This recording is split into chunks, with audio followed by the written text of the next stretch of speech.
The following is a conversation with Gavin Miller. He's the head of Adobe Research. Adobe has empowered artists, designers, and creative minds from all professions working in the digital medium for over 30 years with software such as Photoshop, Illustrator, Premiere, After Effects, InDesign, Audition, software that work with images, video, and audio. Adobe Research is working to define the future evolution of these products in a way that makes the life of creatives easier, automates the tedious tasks, and gives more and more time to operate in the idea space instead of pixel space. This is where the cutting edge, deep learning methods of the past decade can really shine more than perhaps any other application.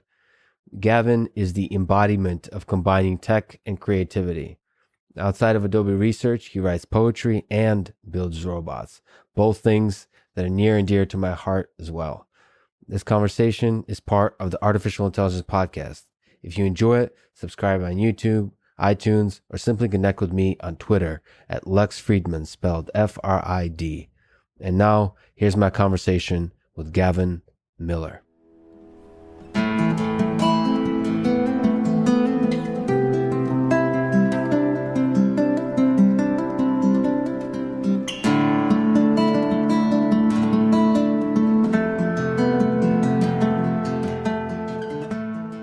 You're head of Adobe Research, leading a lot of innovative efforts and applications of AI, creating images, video, audio, language, but you're also yourself an artist, a poet, a writer, and even a roboticist. So while I promise to everyone listening that I will not spend the entire time we have together reading your poetry, which I love, I have to sprinkle it in at least a little bit. So some of them are pretty deep and profound, and some are light and silly. Let's start with a few lines from the silly variety. You write in Je ne vinaigrette rien, a poem that beautifully parodies both Edith Piaf's Je ne regrette rien and My Way by Frank Sinatra. So it opens with, and now dessert is near. It's time to pay the final total. I've tried to slim all year, but my diets have been anecdotal. So where does that love for poetry come from for you? And if we dissect your mind, how does it all fit together in the bigger puzzle of Dr. Gavin Miller? Well, interesting you chose that one. That was a poem I wrote when I'd been to my doctor and he said, you really need to lose some weight and go on a diet. And whilst the rational part of my brain wanted to do that, the irrational part of my brain was protesting and sort of embraced the opposite idea. I regret nothing, hence. Yes, exactly. Taken to an extreme, I thought it would be funny. Obviously, it's a serious topic for some people. But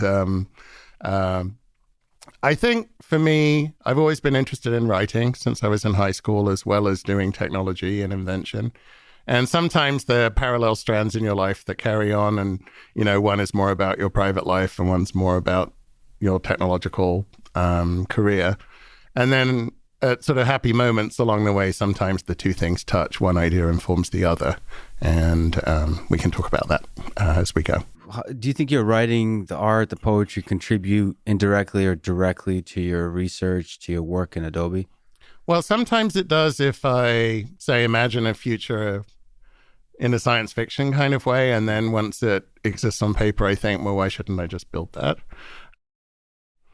There was an example where when realistic voice synthesis first started in the 90s at Apple, where I worked in research, it was done by a friend of mine, I sort of sat down and started writing a poem which each line I would enter into the voice synthesizer and see how it sounded, and sort of wrote it for that voice. And at the time, the agents weren't very sophisticated, so they'd sort of add random intonation, and I kind of made up the poem to sort of match the tone of the voice, and it sounded slightly sad and depressed. So I pretended it was a poem written by an intelligent agent, sort of telling the user to go home and leave them alone, but at the same time they were lonely and wanted to have company and learn from what the user was saying.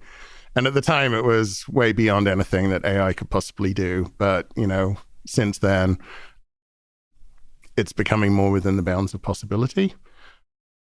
And then at the same time, I had a project at home where I did sort of a smart home. This was probably 93, 94. And I had the talking voice who'd remind me when I walked in the door of what things I had to do. I had buttons on my washing machine because I was a bachelor and I'd leave the clothes in there for 3 days and they go moldy. So as I got up in the morning, it would say, don't forget the washing and so on. I made photo albums that used light sensors to know which page you were looking at, would send that over wireless radio to the agent who would then play sounds that matched the image you were looking at in the book. So I was kind of in love with this idea of magical realism and whether it was possible to do that with technology. So that was a case where the agent sort of intrigued me from a literary point of view and became a personality. I think more recently, I've also written plays, and when in plays you write dialogue, and obviously you write a fixed set of dialogue that follows a linear narrative. But with modern agents, as you design a personality or a capability for conversation, you're sort of thinking of, I kind of have imaginary dialogue in my head, and then I think, what would it take not only to have that be real, but for it to really know what it's talking about? Mm-hmm. So it's easy to fall into the uncanny valley with AI where it says something it doesn't really understand, but it sounds good to the person. But you rapidly realize that it's kind of just stimulus response. It doesn't really have real world knowledge about the thing it's describing. And so when you get to that point, it really needs to have multiple ways of talking about the same concept so it sounds as though it really understands it. Now, what really understanding means is in the eye of the beholder, right?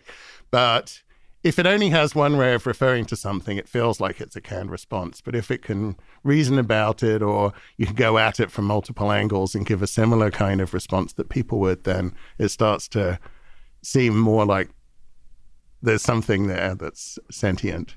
You can say the same thing, multiple things from different perspectives. I mean, with the automatic image captioning that I've seen, the work that you're doing, there's elements of that, right? Being able to generate different kinds of statements. So in my team, there's a lot of work on turning a medium from one form to another, whether it's auto tagging imagery or making up full sentences about what's in the image, then changing the sentence, finding another image that matches the new sentence, or vice versa.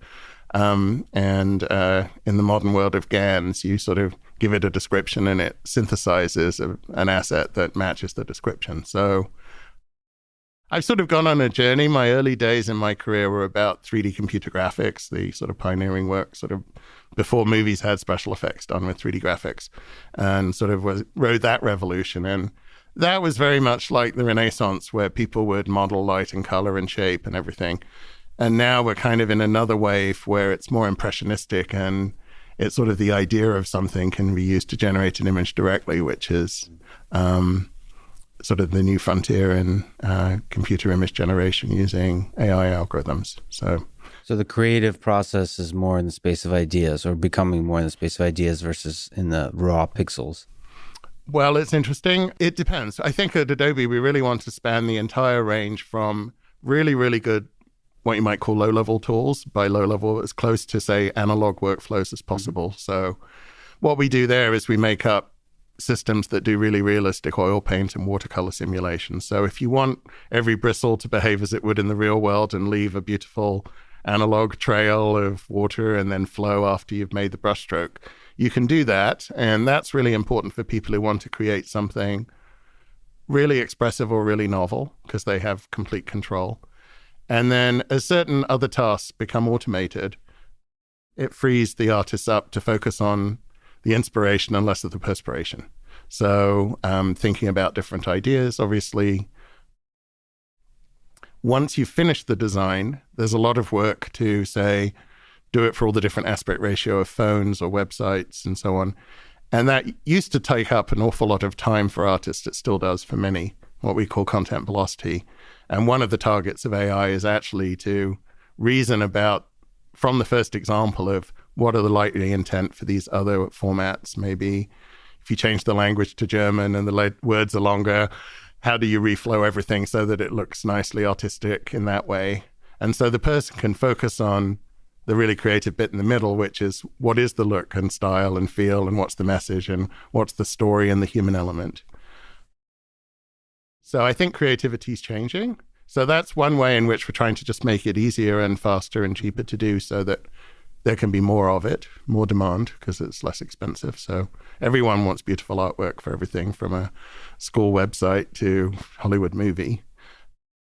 On the other side, as some of these things have automatic versions of them, people will possibly change role from being the hands-on artisan to being either the art director or the conceptual artist. And then the computer will be a partner to help create polished examples of the idea that they're exploring. Let's talk about Adobe products, first of all, Right. AI and Adobe products. Yeah. Just so you know where I'm coming from, I'm a huge fan of Photoshop for images, Premiere for video, Audition for audio. I'll probably use Photoshop to create the thumbnail for this video, Premiere to edit the video, Audition to do the audio. That said, everything I do is really manually, and I use this old school Kinesis keyboard, and I have auto hotkey that it's really about optimizing the flow of just making sure there's as few clicks as possible. So just being extremely efficient. It's something you started to speak to. Right. So before we get into the fun, sort of awesome deep learning things, where does AI, if you could speak a little more to it, AI or just automation in general, do you see in the coming months and years, or in general, prior in 2018, fitting into making the low-level pixel work flow easier? Yeah, that's a great question. So we have a very rich array of algorithms already in Photoshop, just classical procedural algorithms as well as ones based on data. In some cases, they end up with a large number of sliders and degrees of freedom. So one way in which AI can help is just an auto button which comes up with default settings based on the content itself rather than default values for the tool. At that point, you then start tweaking. So that's a very kind of make life easier for people whilst making use of common sense from other example images. So like smart defaults. Smart defaults, absolutely. Another one is something we've spent a lot of work over the last 20 years I've been at Adobe, or 19, thinking about selection, for instance, where, with quick select, you would look at color boundaries and figure out how to sort of flood fill into regions that you thought were physically connected in the real world. But that algorithm had no visual common sense about what a cat looks like or a dog. It would just do it based on rules of thumb, which were applied to graph theory. And it was a big improvement over the previous work where you had to sort of almost click everything by hand, or if it just did similar colors, it would do little tiny regions that wouldn't be connected. But in the future, using neural nets to actually do a great job with, say, a single click, or even in the case of well-known categories like people or animals, no click, where you just say, select the object, and it just knows the dominant object is a person in the middle of the photograph. Those kinds of things are really valuable if they can be robust enough to give you good quality results.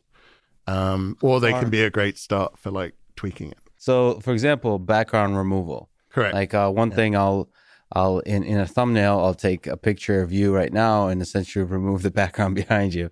And I want to make that as easy as possible. Now, you don't have flowing hair, like Sadly, rich at the moment, yes. Rich sort of. I had it in the past. It may come again in the future, but for now.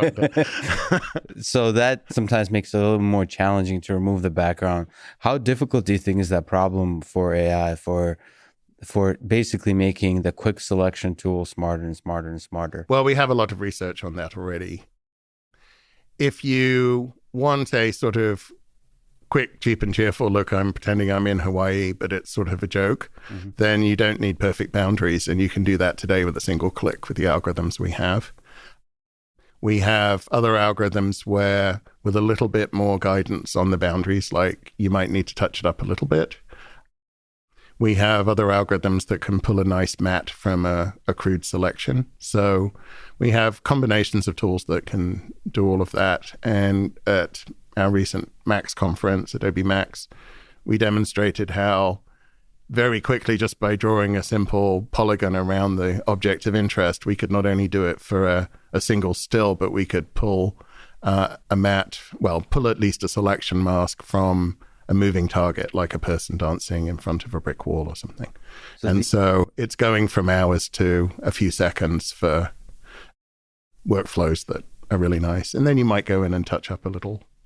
So that's a really interesting question. You mentioned the word robust.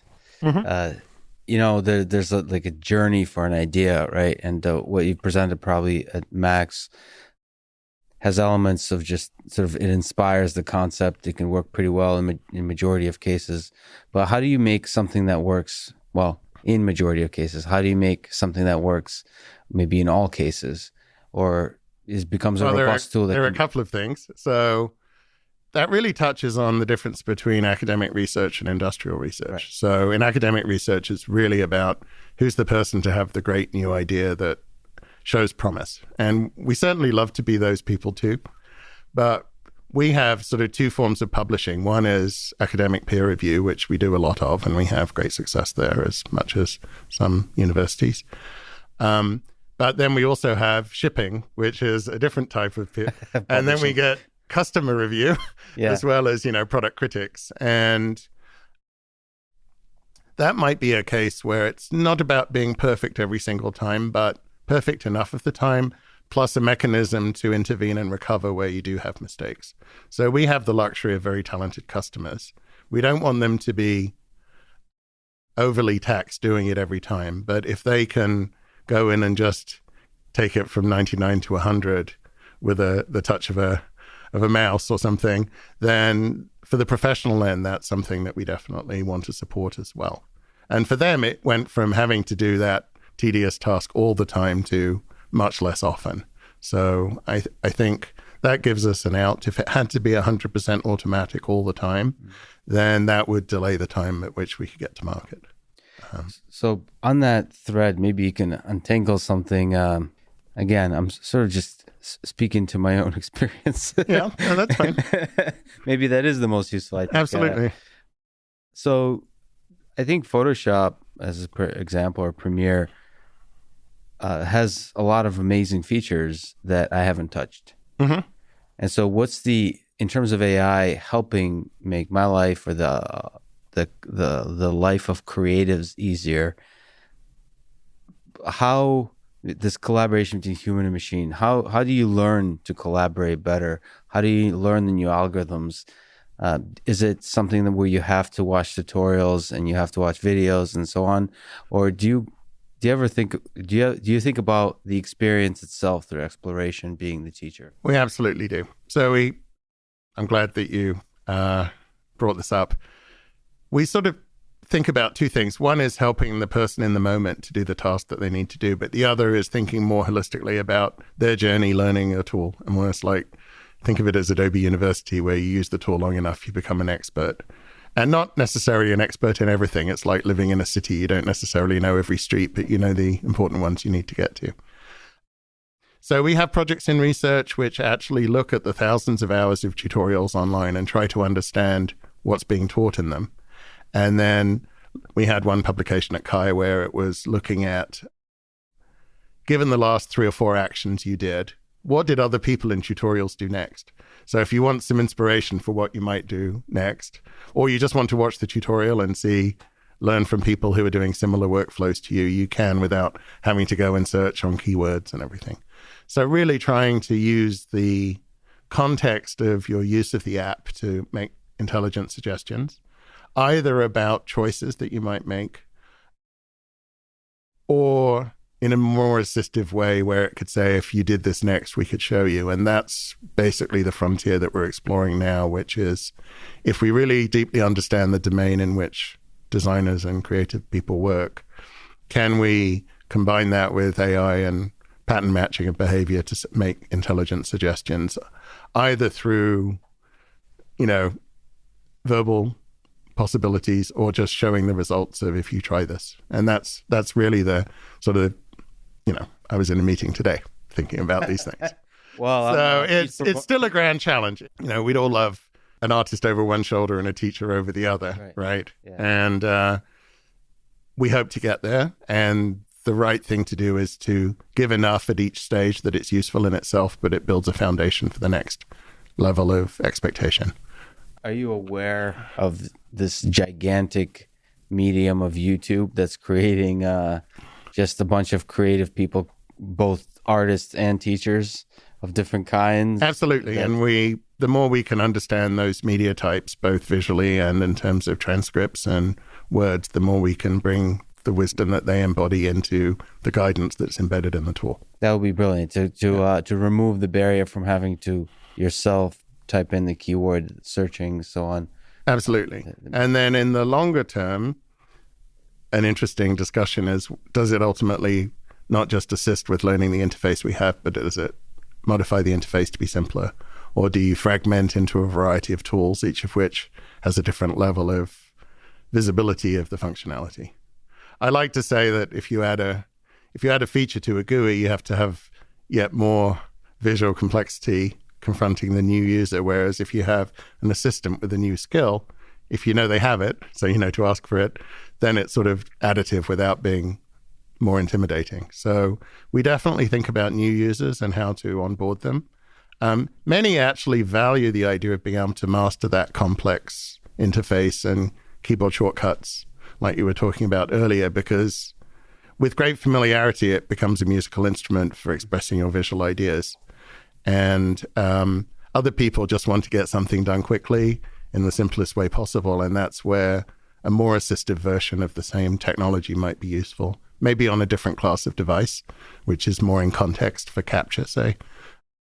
Whereas somebody who's in a deep post-production workflow maybe want to be on a laptop or a big screen desktop and have more knobs and dials to really express the subtlety of what they want to do. So there's so many exciting applications of computer vision and machine learning that Adobe is working on, like scene stitching, sky replacement, foreground, background removal, spatial object-based image search, automatic image captioning, like we mentioned, Project Cloak, Project Deep Fill, filling in parts of the images, Project Scribbler, style transform video, style transform faces in video, with Project Puppetron, best name ever. Can you talk through a favorite or some of them or examples that popped in mind? And I'm sure I'll be able to provide links to other ones we don't talk about, because there's visual elements to all of them that are exciting. Why they're interesting for different reasons might be a good way to go. So I think Sky Replace is interesting because, we talked about selection being sort of an atomic operation. It's almost like if you think of an assembly language, it's like a single instruction. Whereas Sky Replace is a compound action where you automatically select the sky, you look for stock content that matches the geometry of the scene. You try to have variety in your choices so that you do coverage of different moods. It then mats in the sky behind the foreground. But then importantly, it uses the foreground of the other image that you just searched on to recolor the foreground of the image that you're editing. So if you say go from a midday sky to an evening sky, it will actually add sort of an orange glow to the foreground objects as well. I was a big fan in college of Magritte, and he has a number of paintings where it's surrealism because he'll do a composite, but the foreground building will be at night and the sky will be during the day. There's one called the Empire of Light, which was on my wall in college. And we're trying not to do surrealism. It can be a choice, but we'd rather have it be natural by default rather than it looking fake and then you have to do a whole bunch of post-production to fix it. So that's a case where we're kind of capturing an entire workflow into a single action and doing it in about a second rather than a minute or two. And when you do that, you can not just do it once, but you can do it for, say, 10 different backgrounds. And then you're almost back to this inspiration idea of, I don't know quite what I want, but I'll know it when I see it. And you can just explore the design space as close to final production value as possible. And then when you really pick one, you might go back and slightly tweak the selection mask just to make it perfect and do that kind of polish that professionals like to bring to their work. So then there's this idea of, so you mentioned the sky, replacing it to different stock images of the sky. Yeah. But in general, you have this idea or it could be on your disk or whatever. On disk, right? Yeah. But making even more intelligent choices about ways to search stock images, which is really interesting. This kind of spatial... Absolutely. Being able to specify. You're right. So that was something we called concept canvas. So normally when you do say an image search, you would, assuming it's just based on text, you would give the keywords of the things you want to be in the image and it would find the nearest one that had those tags. for many tasks, you really want, to be able to say, I want a big person in the middle or a dog to the right, an umbrella above the left, because you want to leave space for the text or whatever and so Concept Canvas lets you assign spatial regions to the keywords.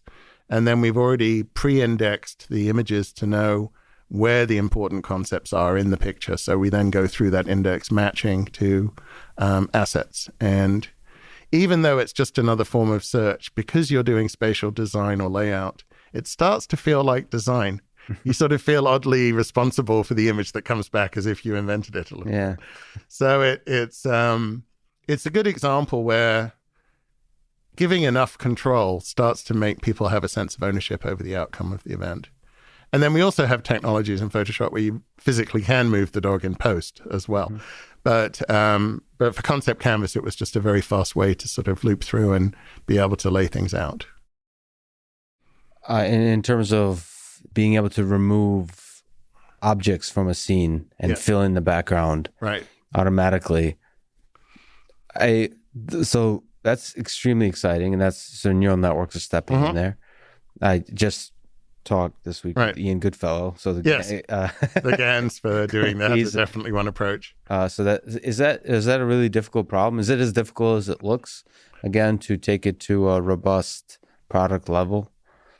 Well, there are certain classes of image for which the traditional algorithms like content-aware fill work really well. Like if you have a naturalistic texture like a gravel path or something, because it's patch-based, it will make up a very plausible-looking intermediate thing and fill in the hole. And then we use some algorithms to sort of smooth out the lighting so you don't see any brightness contrast in that region, or you gradually ramp from dark to light if it straddles a boundary.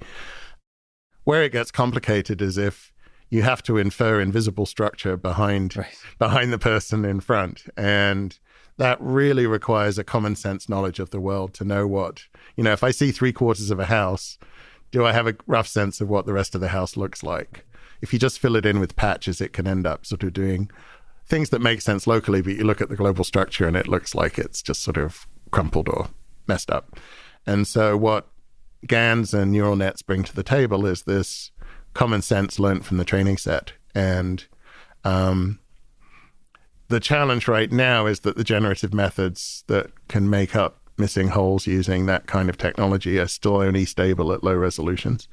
And so you either need to then go from a low resolution to a high resolution using some other algorithm, or we need to push the state of the art, and it's still in research to get to that point. Of course, if you show it something, say it's trained on houses, and then you show it an octopus, it's not going to do a very good job of showing common sense about octopuses.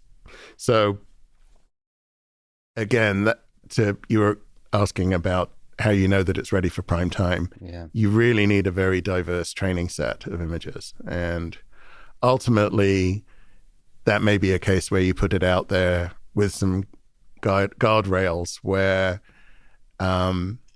you might do a detector which looks at the image and sort of estimates its own competence of how well a job could this algorithm do.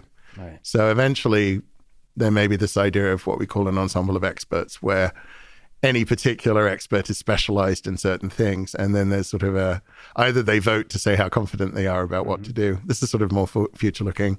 Or there's some dispatcher which says, you're good at houses, you're good at trees. So I mean, all this adds up to a lot of work, because each of those models will be a whole bunch of work. But I think over time, you'd gradually fill out the set and initially focus on certain workflows and then sort of branch out as you get more capable. You mentioned workflows, and have you considered maybe looking far into the future, first of all, using the fact that there is a huge amount of people that use Photoshop, for example, and have certain workflows, being able to collect the information by which they basically get information about their workflows, about what they need, the ways to help them, whether it is houses or octopus that people work on more. Like basically getting a beat on what kind of data is needed to be annotated and collected for people to build tools that actually work well for people. Right, absolutely. And this is a big topic in the whole world of AI, is what data can you gather and why. Right. At one level, a way to think about it is we not only want to train our customers in how to use our products, but we want them to teach us what's important and what's useful. At the same time, we want to respect their privacy. Right. And obviously, we wouldn't do things without their explicit permission. And I think the modern spirit of the age around this is you have to demonstrate to somebody how they're benefiting from sharing their data with the tool. Either it's helping in the short term to understand their intent so you can make better recommendations, or if they're friendly to your cause or your tool, or they want to help you evolve quickly because they depend on you for their livelihood, they may be willing to share some of their workflows or choices with the data set to be then trained. There are technologies for looking at learning without necessarily storing all the information permanently so that you can sort of learn on the fly, but not keep a record of what somebody did. So we're definitely exploring all of those possibilities. And I think Adobe exists in a space where Photoshop, like if I look at the data I've created and own, I'm less comfortable sharing data with social networks than I am with Adobe, because there's just exactly as you said, there's an obvious benefit for sharing the data that I use to create in Photoshop because it's helping improve the workflow in the future. Right. As opposed to it's not clear what the benefit is in social networks. It's nice for you to say that. I mean, I think there are some professional workflows where people might be very protective of what they're doing, such as if I was preparing evidence for a legal case, I wouldn't want any of that, phoning home to help train the algorithm or anything.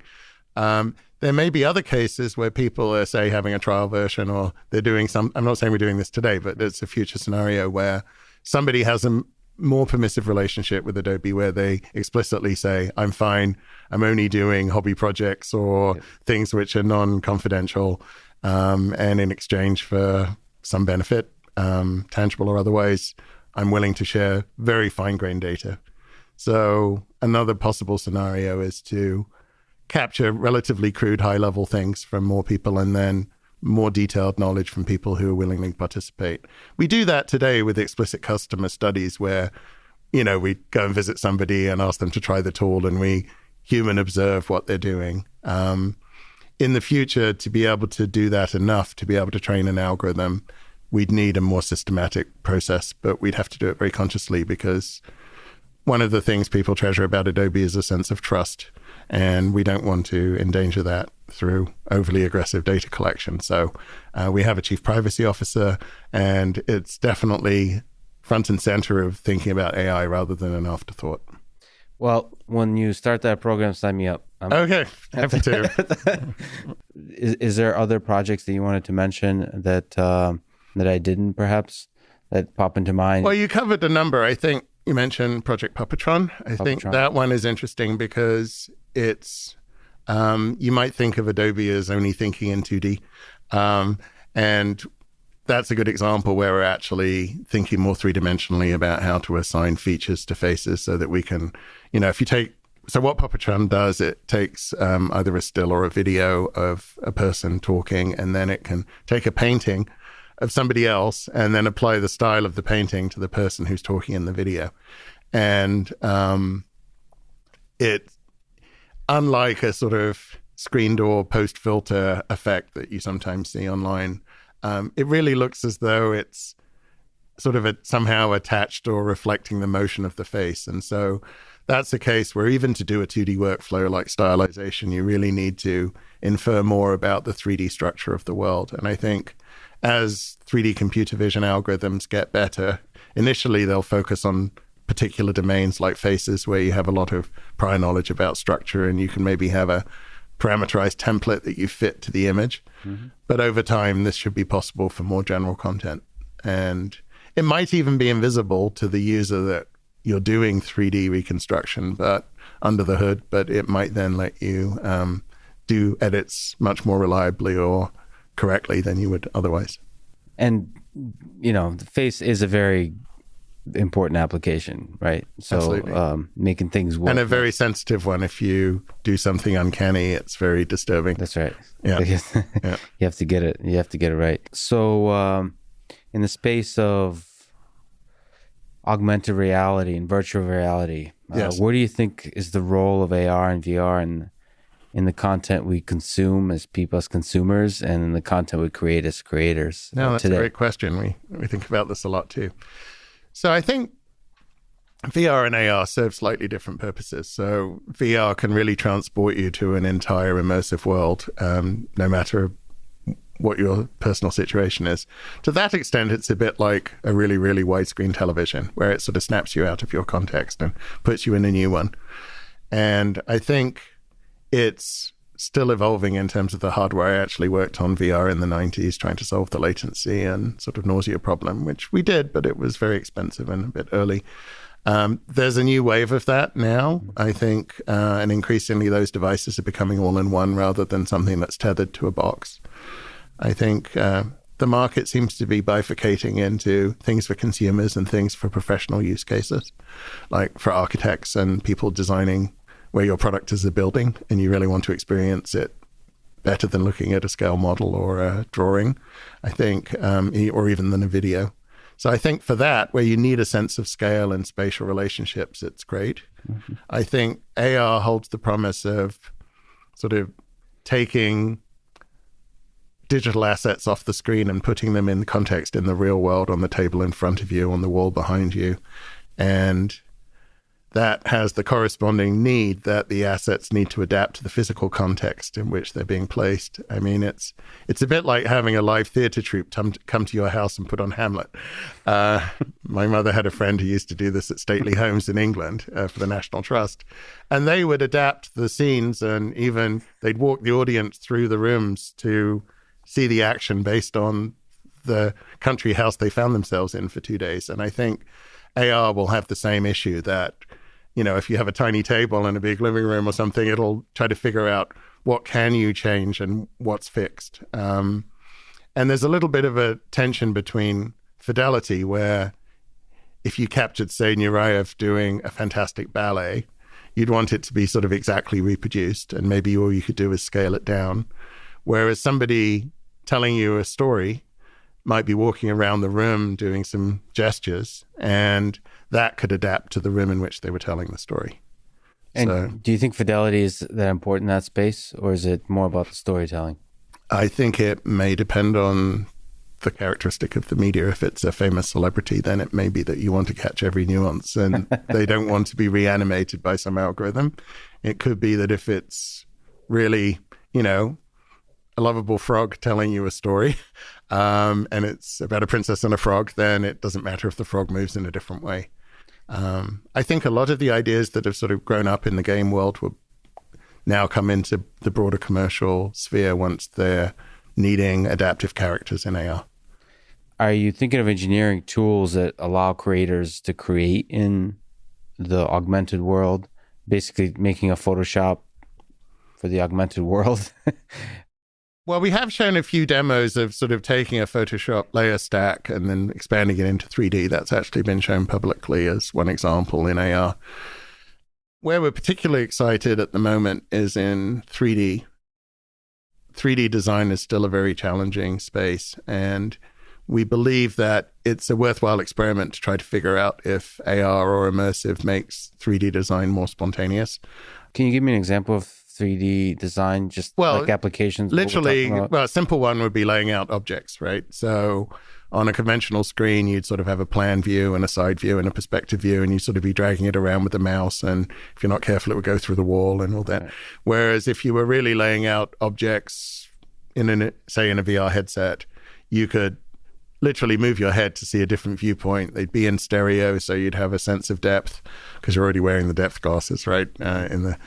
So it would be those sort of big, gross motor, move things around kind of skills seem much more spontaneous, just like they are in the real world.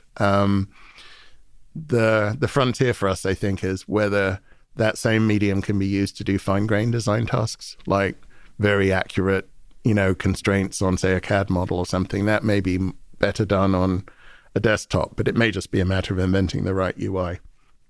So we're hopeful that because there will be this potential explosion of demand for 3D assets driven by AR and more real-time animation on conventional screens, that those tools will also help with, or those devices will help with designing the content as well. You've mentioned quite a few interesting sort of new ideas.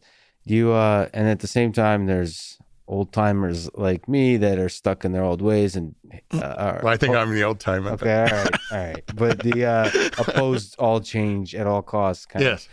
Is there when you're thinking about creating new interfaces, do you feel the burden of just this giant user base that loves the current product? And so anything new you do that any new idea comes at a cost that you'll be resisted? Well, I think if you have to trade off control for convenience, then our existing user base would definitely be offended by that. I think if there are some things where you have more convenience and just as much control, that may be more welcome. We do think about not breaking well-known metaphors for things. So things should sort of make sense. Photoshop has never been a static target. It's always been evolving and growing. And to some extent, there's been a lot of brilliant thought along the way of how it works today. So we don't want to just throw all that out. If there's a fundamental breakthrough, like a single click is good enough to select an object rather than having to do lots of strokes, that actually fits in quite nicely to the existing tool set, either as an optional mode or as a starting point. I think where we're looking at radical simplicity, where you could encapsulate an entire workflow with a much simpler UI, then sometimes that's easier to do in the context of either a different device, like a mobile device, where the affordances are naturally different, or in a tool that's targeted at a different workflow, where it's about spontaneity and velocity rather than precision. And we have projects like Rush, which can let you do professional quality video editing for a certain class of media output that is targeted very differently in terms of users and the experience. And ideally, people would go, if I'm feeling like doing Premiere, big project, I'm doing a 4-part television series, that's definitely a Premiere thing. But if I want to do something to show my recent vacation, maybe I'll just use Rush because I can do it in the half an hour I have free at home rather than the 4 hours I'd need to do it at work. And for the use cases which we can do well, it really is much faster to get the same output.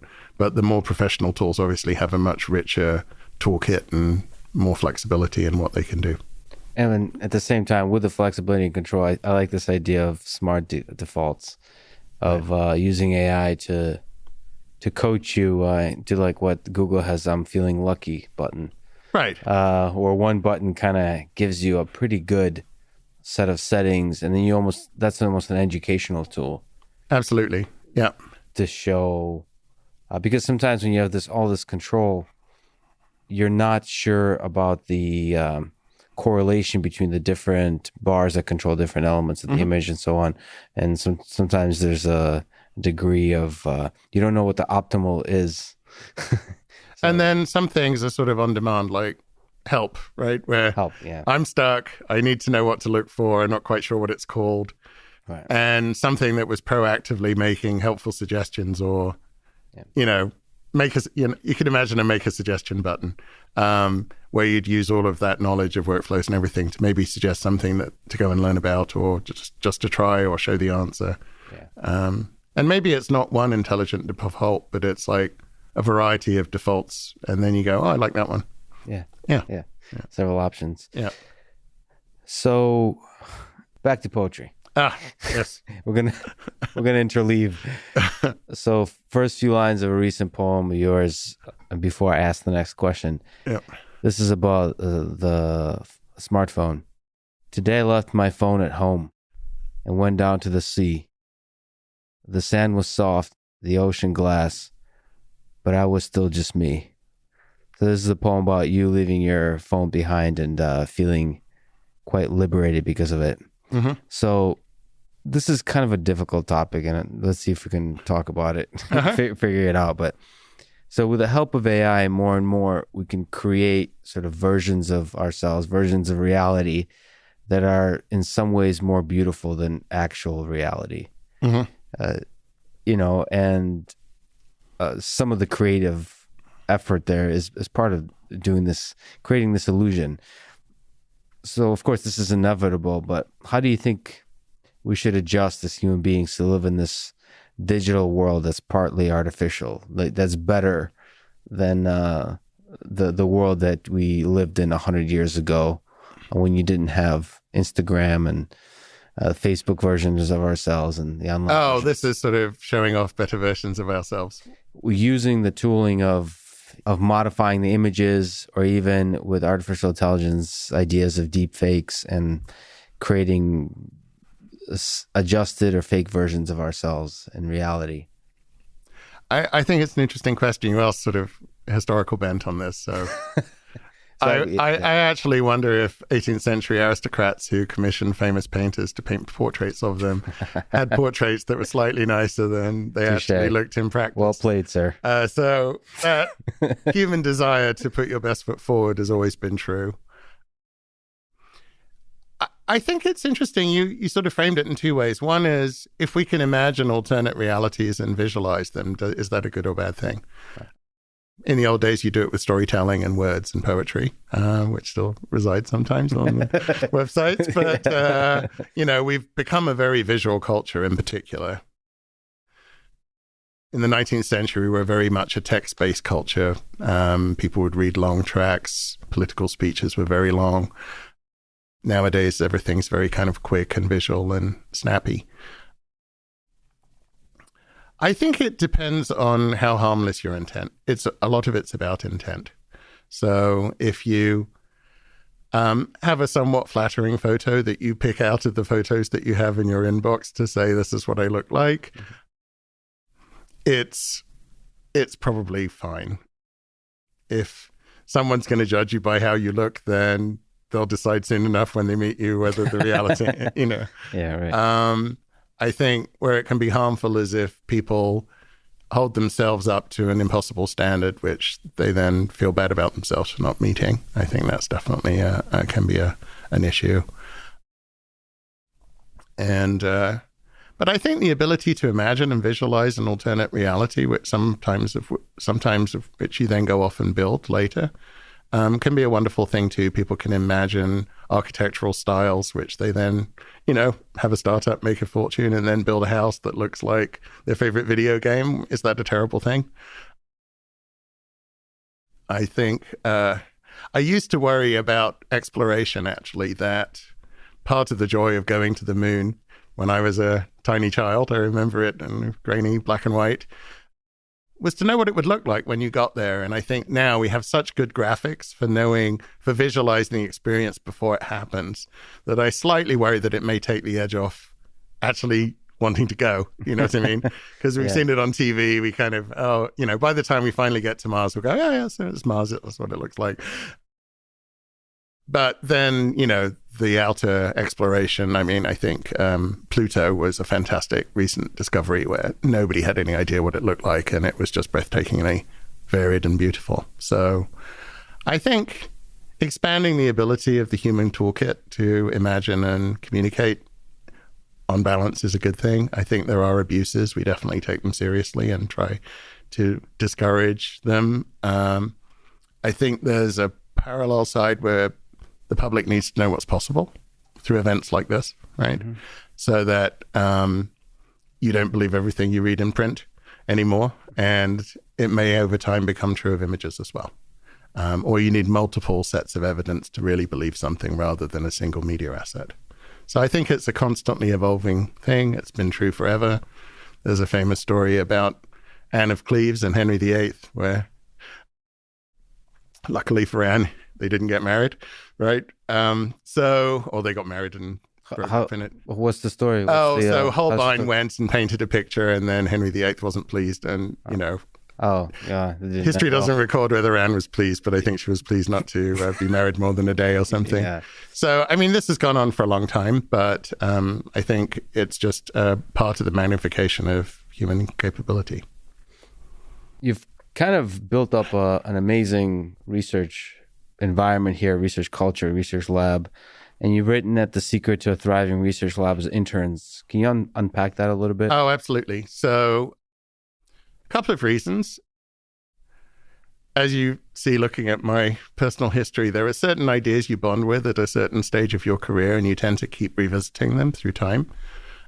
If you're lucky, you pick one that doesn't just get solved in the next 5 years, and then you're sort of out of luck. So I think a constant influx of new people brings new ideas with it.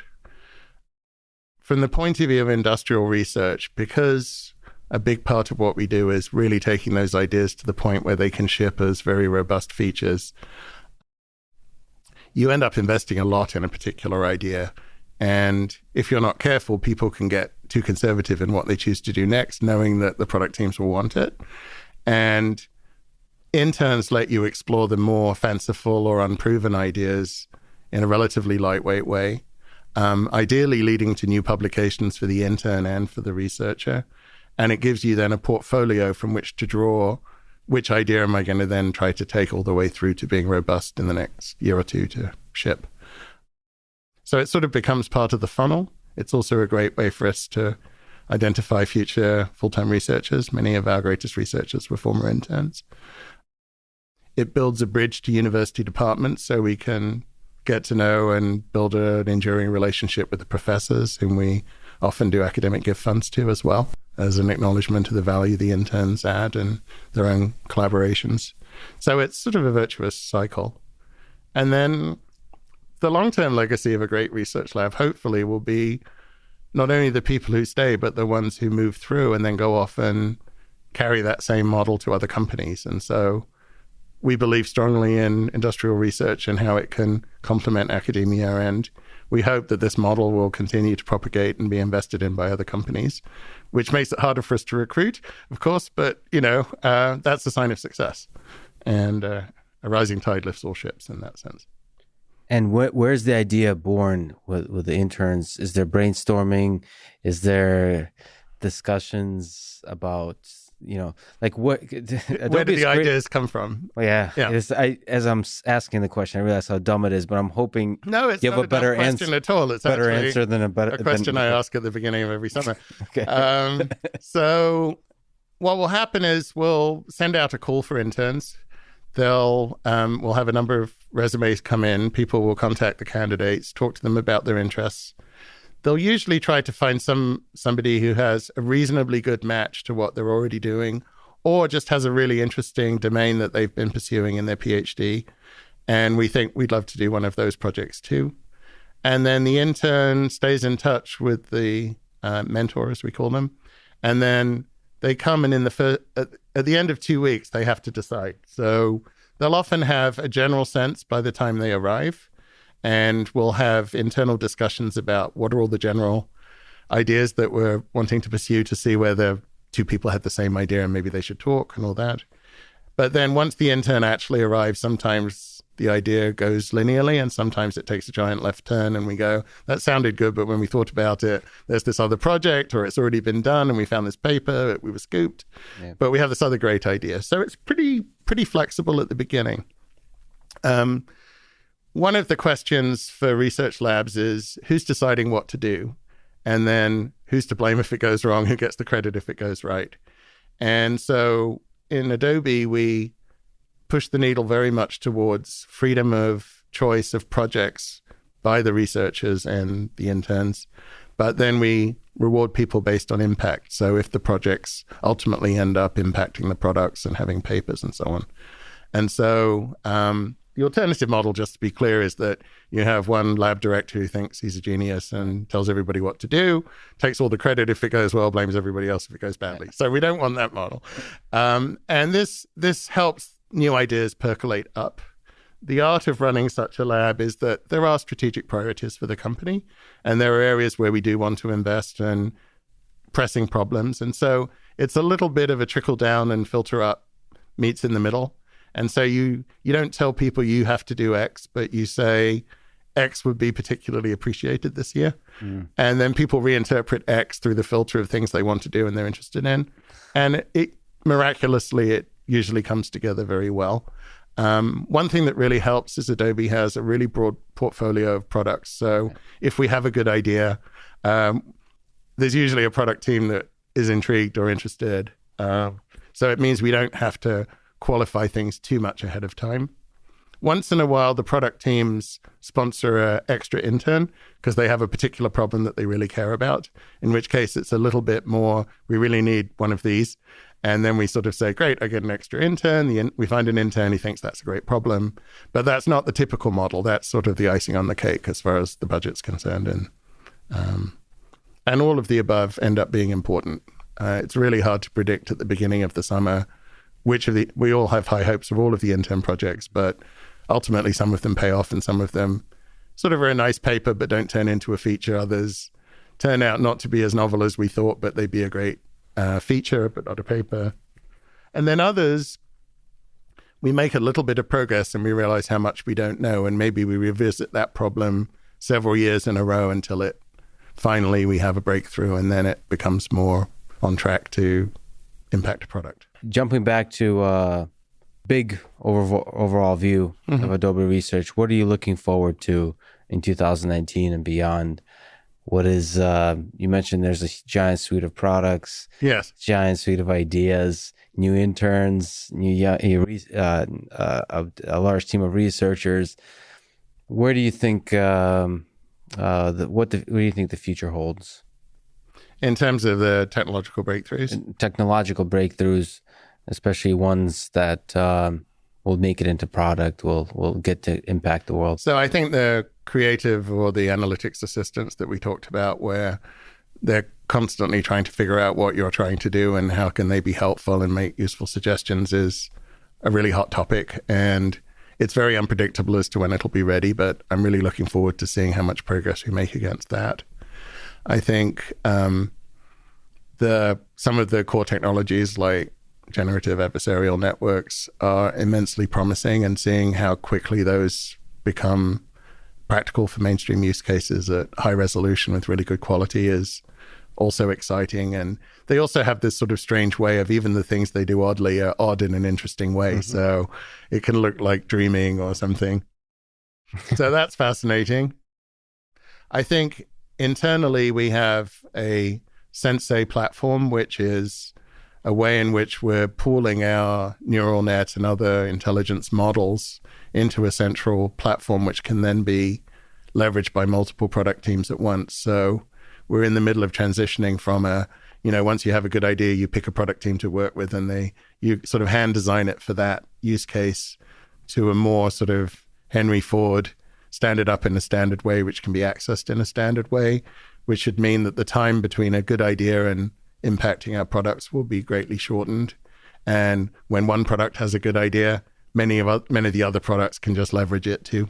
So it's sort of an economy of scale. So that's more about the how than the what. But that combination of this sort of renaissance in AI, there's a comparable one in graphics with real-time ray tracing and other really exciting emerging technologies.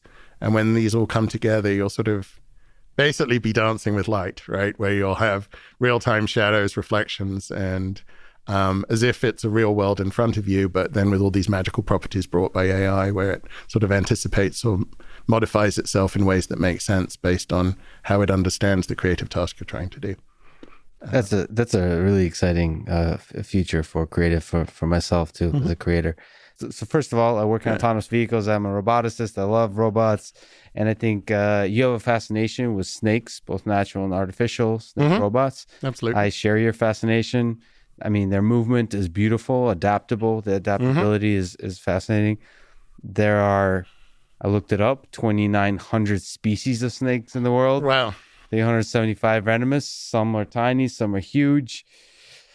Saw that there's one that's 25 feet in some cases. So what's the most interesting thing that you connect with in terms of snakes, both natural and artificial? What was the connection with robotics, AI, and this particular form of a robot?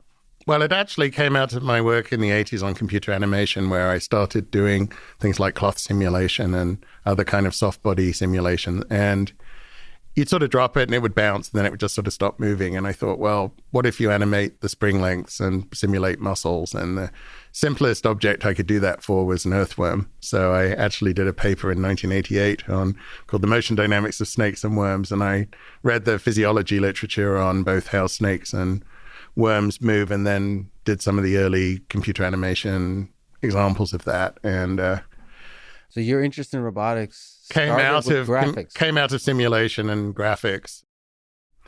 When I moved from Alias to Apple, we actually did a movie called Her Majesty's Secret Serpent, which is about a secret agent snake that parachutes in and captures a film canister from a satellite, which tells you how old-fashioned we were thinking back then. Sort of classic 1950s or 60s Bond movie kind of thing. And at the same time, I'd always made radio-controlled chips when I was a child and from scratch. And I thought, well, how hard can it be to build a real one? And so then started what turned out to be like a 15-year obsession with trying to build better snake robots. And the first one that I built just sort of slithered sideways but didn't actually go forward. Then I added wheels. And building things in real life makes you honest about the friction. The thing that appeals to me is I love creating the illusion of life, which is what drove me to animation. And if you have a robot with enough degrees of coordinated freedom that move in a kind of biological way, then it starts to cross the uncanny valley into seeming like a creature rather than a thing. And I certainly got that with the early snakes. By S3, I had it able to sidewind as well as go directly forward. My wife-to-be suggested that it would be the ring bearer at our wedding, so it actually went down the aisle carrying the rings and got in the local paper for that, which was really fun. And this was all done as a hobby. And then at the time, the onboard compute was incredibly limited. It was sort of... Yeah, so you should explain that. These snakes, the whole idea is that you're trying to run it autonomously. So autonomously, onboard power, yeah. Onboard, right. And so the very first one, I actually built the controller from discrete logic because I used to do LSI, circuits and things when I was a teenager. And then the second and third one, the 8-bit microprocessors were available with like a whole 256 bytes of RAM, which you could just about squeeze in. So they were radio controlled rather than autonomous, and really were more about the physicality and coordinated motion. I've occasionally taken a sidestep into, if only I could make it cheaply enough, it would make a great toy, which has been a lesson in how clockwork is its own magical realm that you venture into and learn things about backlash and other things you don't take into account as a computer scientist, which is why what seemed like a good idea doesn't work. So it's quite humbling. And then more recently, I've been building S9, which is a much better engineered version of S3, where the motors wore out and it doesn't work anymore and you can't buy replacements, which is sad given that it was such a meaningful one. S5 was about twice as long and looked much more biologically inspired. Unlike the typical roboticist, I taper my snakes.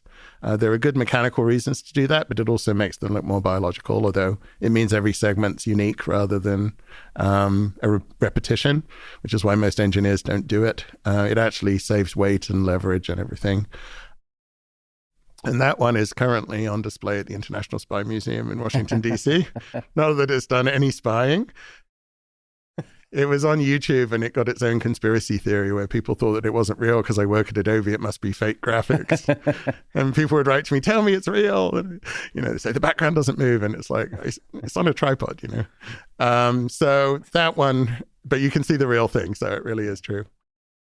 And then the latest one is the first one where I could put a Raspberry Pi, which leads to all sorts of terrible jokes about pythons and things. But yeah.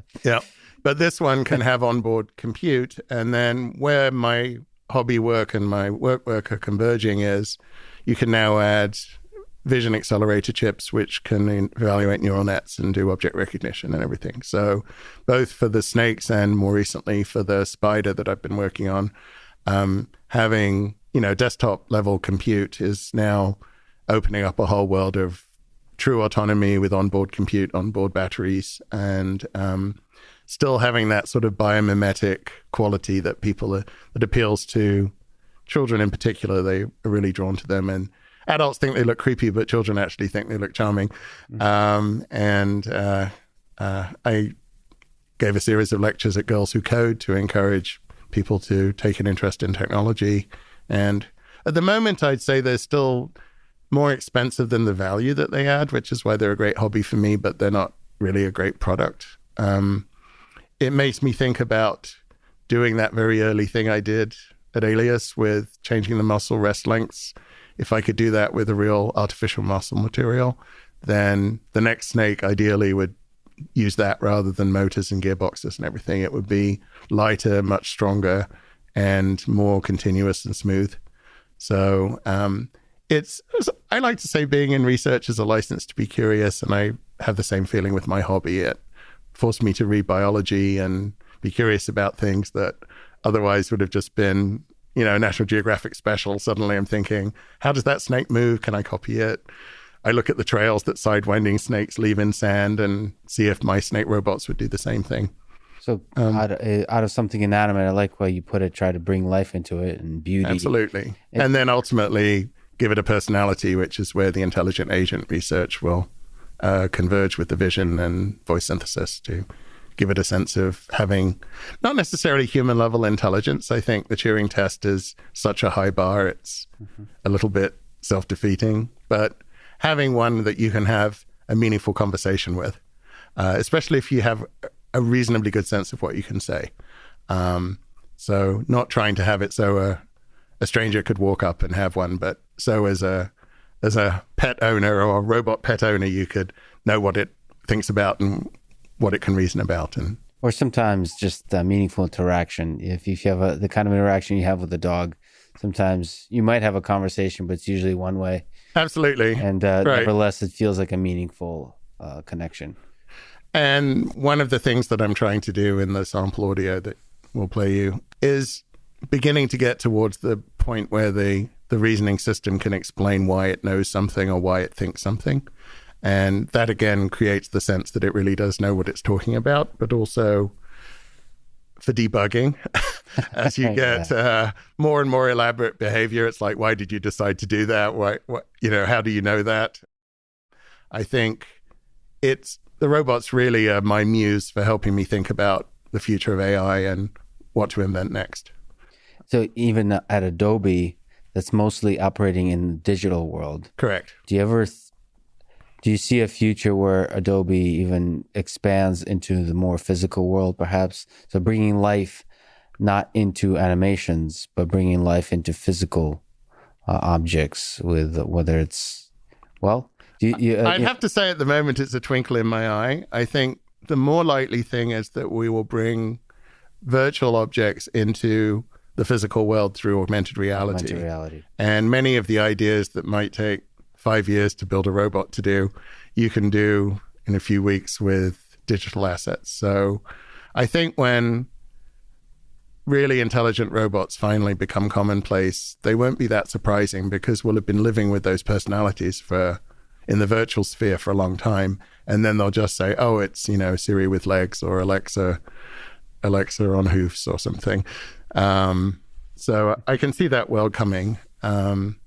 And for now, it's still an adventure, and we don't know quite what the experience will be like. And it's really exciting to sort of see all of these different strands of my career converge. Yeah, in interesting ways. And it is definitely a fun adventure. Yep. So let me end with my favorite poem, the last few lines of my favorite poem of yours that ponders mortality. And in some sense, immortality, as our ideas live through the ideas of others, through the work of others. It ends with, do not weep or mourn. It was enough the little atomies permitted just a single dance. Scatter them as deep as your eyes can see. I'm content they'll have another chance. Sweeping more centered parts along to join a jostling, lifting throng as others danced in me. Beautiful poem. Beautiful way to end it. Gavin, thank you so much for talking today. And thank you for inspiring and empowering millions of people like myself for creating amazing stuff. Well, thank you. It's a great conversation.